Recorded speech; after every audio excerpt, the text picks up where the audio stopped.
In this lesson, let's take a look at double stops and how we can use them to help us improve our soloing. We'll do this based around the pentatonic scale, just A minor, C major to get us started. So the idea with double stops is that you're playing two or more notes at the same time. And one of the most common ways of using this in the pentatonic scale would be with intervals of thirds or fourths. So we always use licks that do this kind of thing within that first pattern of the pentatonic scale. If we do two notes together, you have a double stop.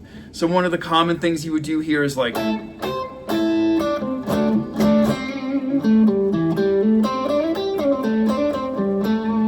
so what I'm doing is just simply using the interval of a fourth, which makes it really easy with your first finger because you're just stacking those two notes together. You hear the all the time.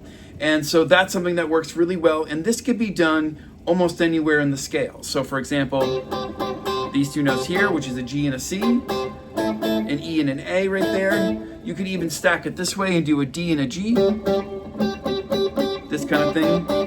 Then when we do a C and an E, as well as an A and a D, and then a C and a G.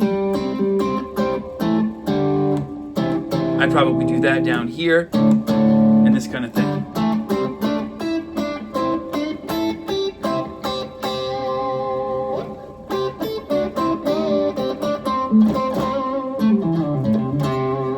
So that's the first way of doing it. Now you also could mix this with major and minor thirds. So if you think about the A minor scale,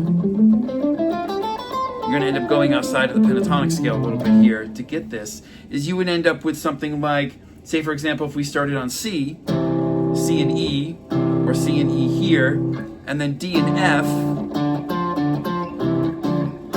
E and G, that would be a fourth right there. But if we go A and C right here, G and B, and then if, say for example, if you do something like D and F, now C and E is a third, C and F would be the fourth, so you get this sort of fourth, third, right? Back to fourth there, of course. But if you did something like F and C, or F and A rather, that would be a third, and then G and B. So the mix of those two can give you this sort of like third,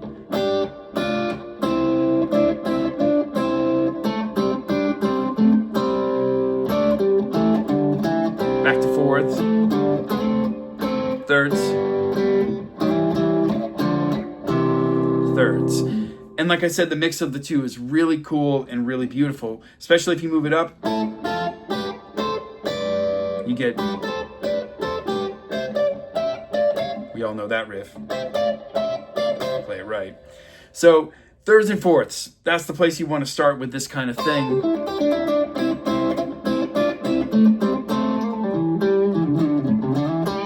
And you can practice by moving this around the fretboard anywhere on the fretboard. So say if you wanted to take this in string groupings, if we started here like C and E, D and F, E and G, F and A, G and B, A and C, that's D and B, back to C and E again. This can all be moved up.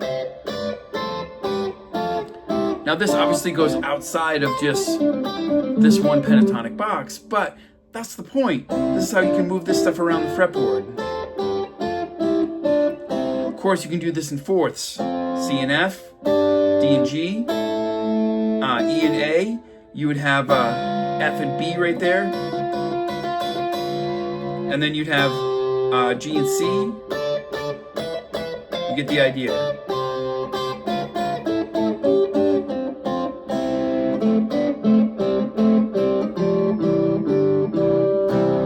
And you can just keep stacking this down the string groupings that do this. I have exercises that cover this on my site.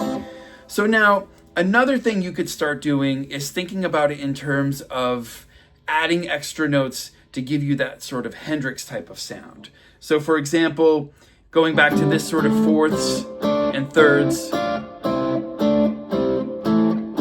Say for example, if I play D and G, but do a hammer on to E, but keep the G ringing on top of it, you get this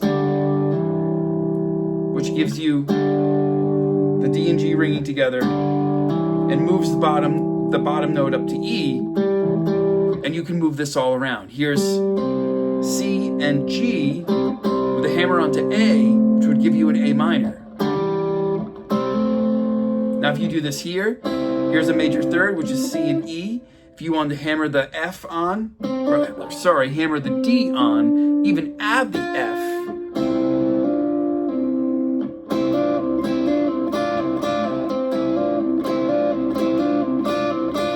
you can move that both ascending and descending there. You get these sort of sounds.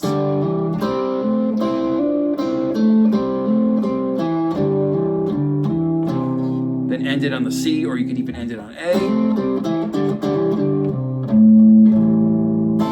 That way. These are the real pretty Hendrixy kind of things that you would want to do.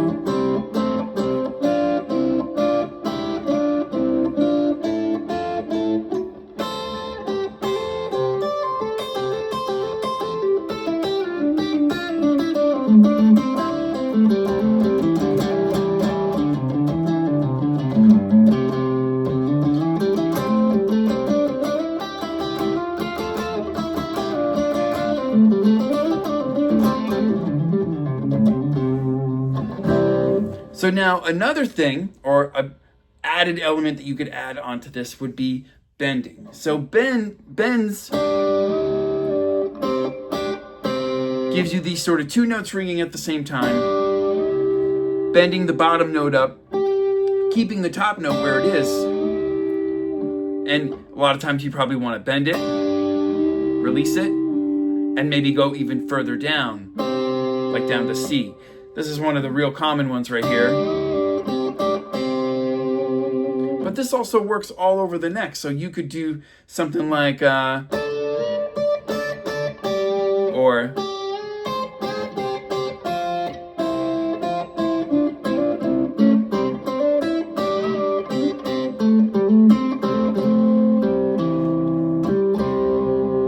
so you see I'm combining those different ideas there.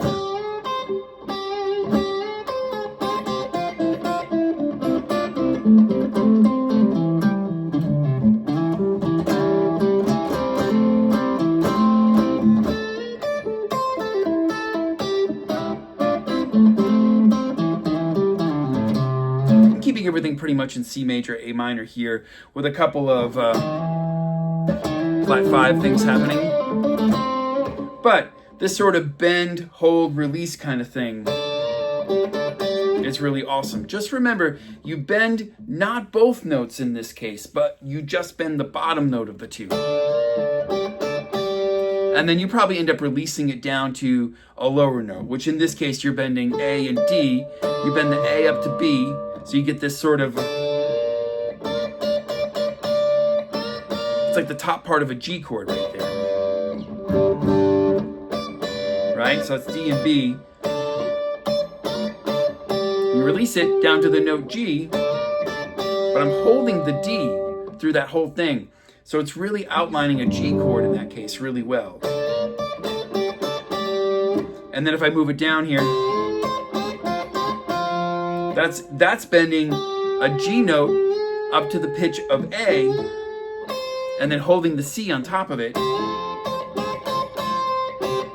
And that's releasing that down to an F, which is outlining an F chord. Like 1, 5, 4, which is the F chord in the key of C, and then back to C. So you get that. And then if you even took that step further where you keep that C on top, play your first finger on the E, that outlines your C chord.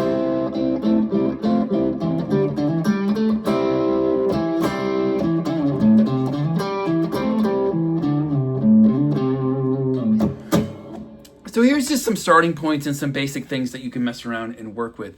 I have an ebook that you can download off of the store at practicetheguitar.com that has a whole bunch of these licks. You get me playing the videos with backing tracks as well as an ebook that you can practice with, and gives you a whole bunch of different ideas for practicing double stops on your guitar. This also works really well with your country playing if you're trying to dive into country guitar playing, but of course any of your sort of R&B, soul, even just standard rock licks.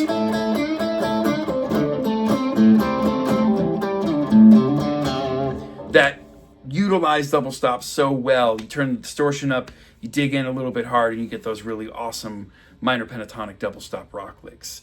So go and check the link out for that. Check out my ebook there, and hope to see you at the next lesson.